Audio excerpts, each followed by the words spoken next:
So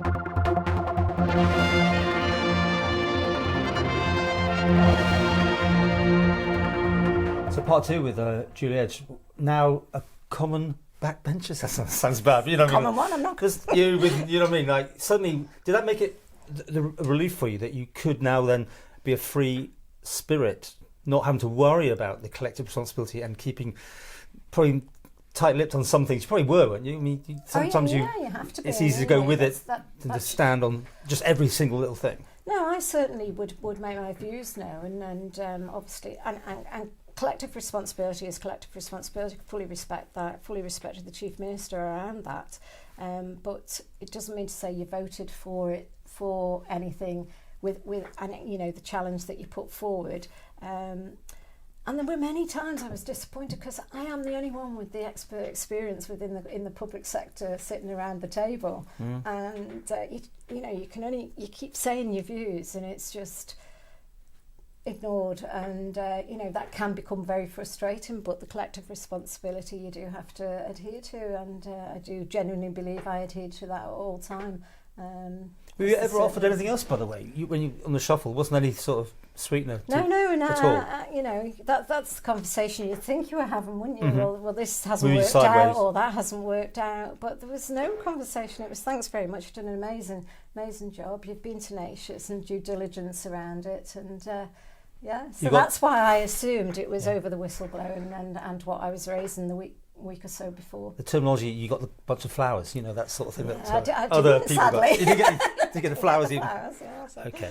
Yeah. So I'm trying to think of things particularly that highlighted in my head. I mean, the right to die thing is huge for you. Assisted dying. Assisted dying. Yeah. You were very much for a vote, a public vote. A public vote, public referendum. Didn't happen, though. It's not happening. That's quite disappointing. It doesn't have to go away. My reasoning behind it, Paul, is that Dr. Allinson, the mover of the Private Members Bill, has not done open public communication, public meetings like other jurisdictions in Scotland, and certainly I'm sure Lord Falconer in Westminster will do that. And when I challenged on that and said, how many public sessions have you done? And I got the list, none of them were organised by the mover of the bill, and I found that very strange for such a significant piece of legislation. But he has done the Isle of Man. meetings, I mean, PAGs and all sorts of things. He's attended meetings that he's been requested to attend. Right. But when you look at other jurisdictions, Jersey and that, the bill has gone out in a different way. And Scotland, it should have been a government bill. It shouldn't have been a private member's bill. Because then you would get all those securities and safeguards for the people, and it would be done under a proper due process, and that hasn't happened. And private members' bills are fine, I haven't got a problem with that, but once we started seeing the witnesses coming into the chamber and the concerns that were then being highlighted and raised, and it was a bill unfit for purpose. It's got over 90 amendments. It was clearly unfit for purpose. Well, it's very divisive anyway, isn't it? I mean, literally, I think choice for people. I get bombarded both sides. Yep. And if I'd been doing my full job, not being away so much, I would have been doing a lot of stuff about this. But interestingly, let's turn this around to whistleblowing. Look at what's happening in our health service at the present time. Look what happens to whistleblowers in our health service. Assisted dying comes in. The Isle of Man Medical Society's put very good representation forward, and they've said we will lose medical professionals if this comes in the Isle of Man without it being through the UK and the GMC. We link with our medical professions in the UK for lots of our specialist services, and we know how it happens with whistleblowers within the health service now. We've seen it. We've seen the treatment they get. And imagine if something was happening and going wrong, the risk to the people of the Isle of Man. But I just think it's not ready. It's not ready. I don't think the Isle of Man's ready for it. And if we are going to go down this route, and people are quite entitled to a choice if they wish to die, if they're terminally ill. UK bill's going through with a 6-month terminal illness diagnosis. We're 12 months. I know people that live over 12 months, and there's too many different differences with it, and I just think from a security point of view, safeguarding the most vulnerable in our society, and there's lots, that it's not right. As you say, the UK have got something on the go. You've got Jersey and Guernsey. Is it Guernsey as well, or just Jersey? Just Jersey. And us. It's almost like... And Scotland. And Scotland.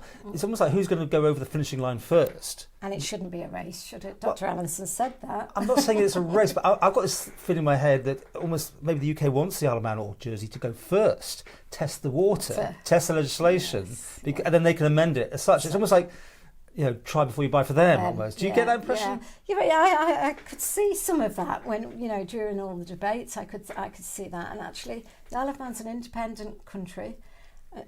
We have our own laws. We can do what's right for the Isle of Man, and I don't think this is right for the Isle of Man at the present time. And the fact is, of course, I don't think most people, MHKs, put it onto their list when they stood, of course. That's probably where you coming in for the actual vote. And not many did. What would you see the vote? Like literally like a Brexit, over 50%, and with very clear, do you want it, yes or no? Or a much more would it have been a much more detailed sort of questionnaire if you'd had your way on a referendum? I think it needs to be quite straightforward, but the detail needs to be known behind it, and of course the witnesses and that, which we've had that privilege of now. We didn't have it before. So.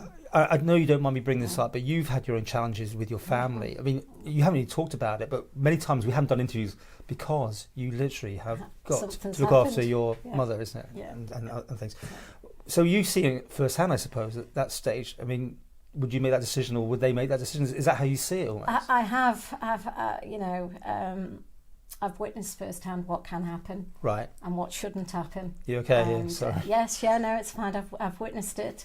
There's a lot of people coming out this week talking very similar, and I just feel the safeguards are not there for our most vulnerable. Right. Okay. Well, it's one of those things where I suppose if you want to, you should be able to, and if you don't, you shouldn't, and there's got to be safeguards and all that. Safeguards, but the legislation, we're there to legislate in an unbiased view, listen to all views, and put the right legislation in place. Okay. It's not right at the present time. Shall we talk about being the constituent MHK? Yes. Because how's Onchan doing? Well, Onchan's become very interesting again in the boardroom. I know I did an interview with you, and I think, did you do one with Anthony? I don't know if you've done any with the board members. But certainly very fractured. We've had a resignation, however. Has there always been fractured, though? Well, it is, hasn't it? It has for a long time. Yeah, it has for a long time. However, it's become very personal, Paul, and it's quite alarming, really, what you find out. I attend most of the meetings. I don't go to all of them. I attend them. And we were actually shouted at by board members for getting up and leaving a meeting, and this got recorded in the minutes that the public had disrupted a board meeting. And of course, yes, as the public member there at the time, I felt I had a duty to say this is inaccurate, your minutes are inaccurate, you do need to amend it, and it's gone on for some significant time. But it's actually the deterioration in the board that I've seen since the last election, and certainly some of the members that are on there very unprofessional in their behaviour, and it's come out very, very recently about breaches in GDPR, the costs to the local authority, and I've seen and witnessed those GDPR breaches in the boardroom by Commissioner Quirk, and they've been warned and they continue to do it. And I've always been that politician that wants to make sure good governance, accurate recording, transparency. It's transparency. Does this involve legal fees and things like that? Well, there has been that as well. Yeah, there's been that as well. So and the public are actually blaming the wrong commissioners. And I keep saying, please, Onchan, come and attend the meetings. You will then see how the meetings are run, whether they're well chaired or not. Mm-hmm. And, how many people were there when you got up to leave? Were you the only person? There was only two people. Really? There, so it's not exactly no. Gaining much interest. However, some meetings there could be 5 to 10 people there, and just put it on the internet where to do it. Well, actually, and the other one is you can put a recorder on the desk and record it, can't you? And get accuracy, and of course, there's lots goes on in the background, and social media doesn't particularly help because people side on social media, don't they? And they shouldn't. So I do encourage everybody in Onchan, please attend Onchan Commissioners meetings. You will see for yourself who the professionals in the room are that are trying to do the right thing for Onchan. So, how to put this? You think there are people there that shouldn't be there? I'm guessing. No, I just think the conduct's yeah, but it's by certain people, is it? Oh yes, it's very, very obvious. You just named one there. Well, it's been named in the minutes, yes. And, quite often, and the legal fees certainly have been in a freedom of information request, but. Toxic environment, it is toxic, and it's not. People do this for almost the love of it, don't they, to be doing this job, and it's nothing worse than I worked at Onchan Commissioners, Paul. Right. I worked there for, under Eddie Smith. I know the board and how it should operate. I know the standing orders, and it's disappointing for Onchan. We needed Onchan to be well run, a good professional organisation. Mm. If you've been warned about GDPR, do not breach that again, and to continue to breach these things when you've had legal advice and warnings. That's not good governance for the people of Onchan and their rights. Let's go back to whistleblowing and all that sort of thing, because you've been such a champion for that. Mm-hmm. I've got sucked into it in my own little way about having legal letters to try and shut me up, which is amazing. But this government or the civil servants, whatever you want to do you think there's any responsibility being taken now for being open, honest and transparency? Do you see that there, or do you still see the old way of doing things carrying on? Nothing has changed for the whistleblower. Right. I'm still helping whistleblowers. I'm still seeing the behaviours that were reported by Casey Brunner and Casey Wright, and I will continue to keep supporting the people that I'm supporting. I've been challenged as to whether I can support them as an MHK. Really? And I've been very clear. I've been challenged by, you're not going to name names here, but what, civil servants? By officers. Civil servants. Oh my goodness. And again, Paul, that proves to me they don't understand what the role of an MHK No lessons are learnt here. What the role of a civil servant is. The role of a civil servant is to provide the good governance and administration for the government of the day and any future politicians that could be part of that government. What is the answer? There's a mindset issue. Have these civil servants got to go? I mean, they won't go, will they? I mean, they're bomb-proof, aren't they? I think that's that's my hope. We've got a new CEO, and I hope that he is going to do what he said. That if there is anything that's found to be inappropriate or inaccurate, that they would take action. And I think that's the only way that we're going to get anywhere. Because I'm going to bring a motion forward again on whistleblowing. There's been consultation out from the Department for Enterprise with regards to prescribed persons. Tynwald, and I've never seen this before, Paul. Suddenly on the Tynwald order paper, we had a report done by one of the committees about prescribed persons and it being included in the new employment legislation that's going through.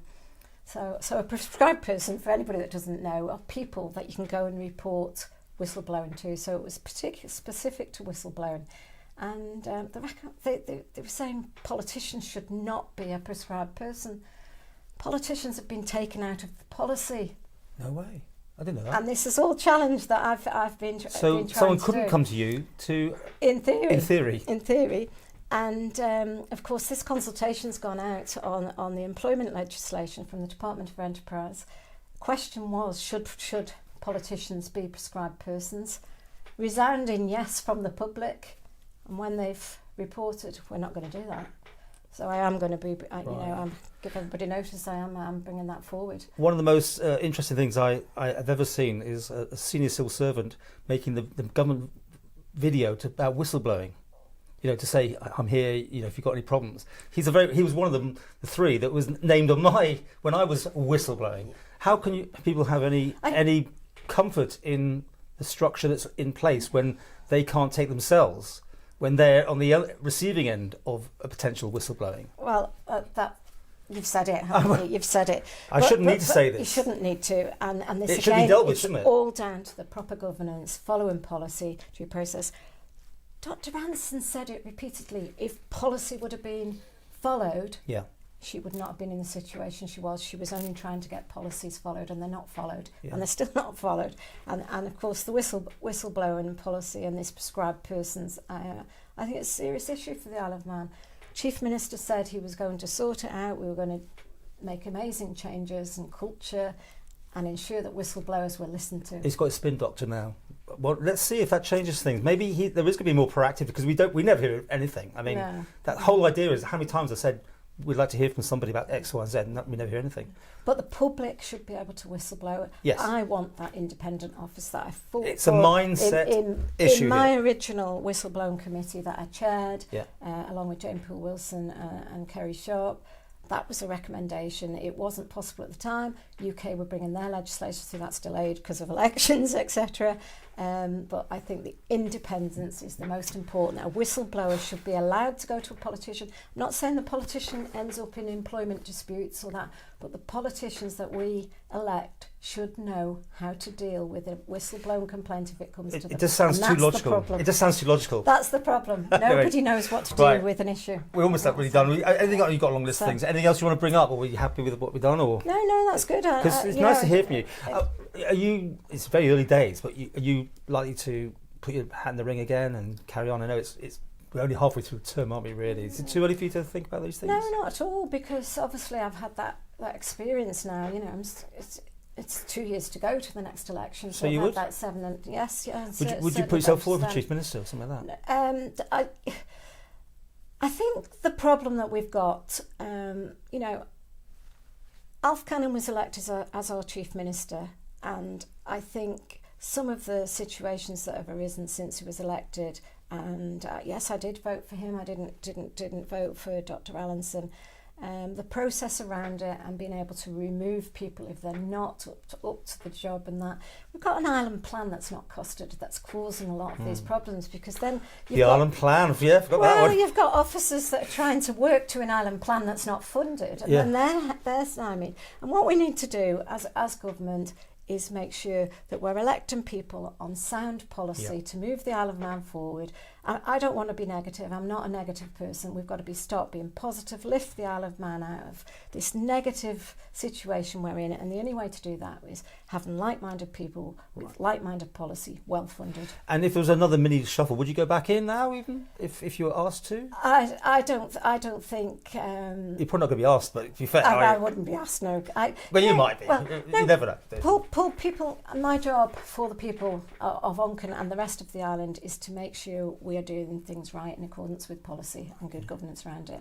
I'm not seeing that everywhere, and it's difficult. Well, good to catch up. Always available for anybody who's passing my temporary abode here with our little studio. But I think again, this is more access required. I think we covered that, and we need a Paul permanently. I'm feeling like an investigative journalist in politics, to be quite honest. And I've got good links with journalists here and in the UK and Whistleblowers UK, etc. But there's not enough challenge for government coming from the media, and then when things aren't quite reported right, you sort of think.